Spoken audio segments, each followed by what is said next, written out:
السلام علیکم عزیز طلبہ، آج ہم نے حصہ نظم میدان کربلا میں گرمی کی شدت اس کے بند نمبر 5 اور 6 وہ تشریح پڑھنی ہے۔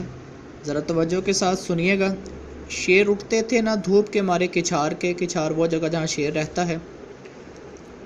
آہو نہ منہ کھولتے تھے سبزہ زار سے، سرسبز جگہ کھولتے ہیں اور آہو ہرن کو بولتے ہیں۔ آئینہ مہر کا تھا یعنی سورج کا چہرہ مقدر غبار سے یعنی گرد آلود۔ گردوں کو تپ چڑھی تھی، گردوں بولتے ہیں آسمان کو، تب حرارت کو زمین کے بخار سے۔ گرمی سے مضطرب تھا زمانہ زمین پر، بھن جاتا تھا جو گرتا تھا دانہ زمین پر۔ مضطرب بے چین کو کہتے ہیں۔ اب اس کی تشریح سنیں۔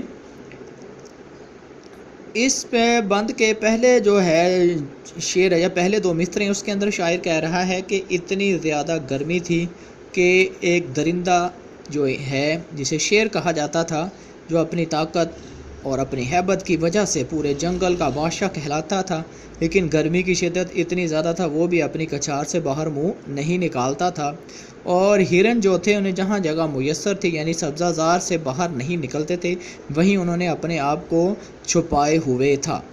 اور گرمی کی شدت اتنی زیادہ تھی کہ چہرہ سورج کا جو چہرہ ہے وہ بھی غبار آلود ہو چکا تھا، اور ایسا اتنی زیادہ گرمی تھی، ایسا لگ رہا تھا کہ جیسے نا بخار جو ہے آسمان کو بخار یا تپ یا حرارت زیادہ ہو گئی ہو، اور آسمان کی زیادہ حرارت کی وجہ سے زمین کو بخار ہو گیا ہو، اور گرمی اتنی زیادہ تھی کہ ہر ایک جو ہے مخلوق وہ پریشان تھی، مضطرب تھی، اور زمین اتنی زیادہ گرم تھی، حالت یہ ہو چکی تھی کہ اگر کوئی زمین پر دانہ گرے تو وہ بھی بھن جائے، وہ بھی جل جائے۔ اگلا بند سنیں۔ گرداب پر تھا شعلہ جوالہ کا گمان، انگارے تھے حباب تو پانی شرر فشاں۔ گرداب پانی کا چکر، شعلہ جوالہ روشنی کا یعنی آگ کا چکر، اور اس کے بعد انگارے بڑے کوئلے کو کہتے ہیں، شرر فشاں چنگاری کو کہتے ہیں۔ اس شعر کے اندر جو شاعر وہ کہہ رہے ہیں کہ پانی جو تھا وہ اتنی زیادہ گرمی تھی، اتنی زیادہ گرمی کی وجہ سے جو اس کے اندر چکر بن رہا تھا وہ ایسے روشن چکر ہو رہا تھا کہ جیسے اس کے اندر کسی نے آگ لگا کے پھینکی ہو، اور آگ کی مانند وہ چمک رہا تھا، تیز تیز گھوم رہا تھا، اور ان کا پانی اتنا زیادہ گرم تھا اور اس کے اندر بلبلے بن رہے تھے، ہر طرف ایسے لگ رہا تھا کہ پانی جو نہیں ہے یہ آگ کی چنگاریاں ہیں۔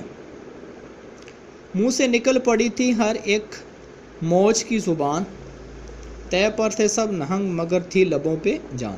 اب اس شعر کے اندر نہنگ بولتے ہیں مگرمچھ کو۔ اس شعر کے اندر شاعر نے کہا ہے کہ جو بھی مخلوق تھی پانی کے اندر رہنے والی سب بے چین تھی، مضطرب تھی۔ مگرمچھ جو تھا وہ بھی جو کہتے تھے کہ بے شک زمین کی سطح پر تھا لیکن اس کی بھی جان لبوں پر آئی ہوئی تھی۔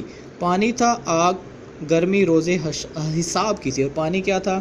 آگ کی مانند تھا، اور ایسی گرمی تھی کہ جیسے قیامت کا دن کا گمان ہونے لگے۔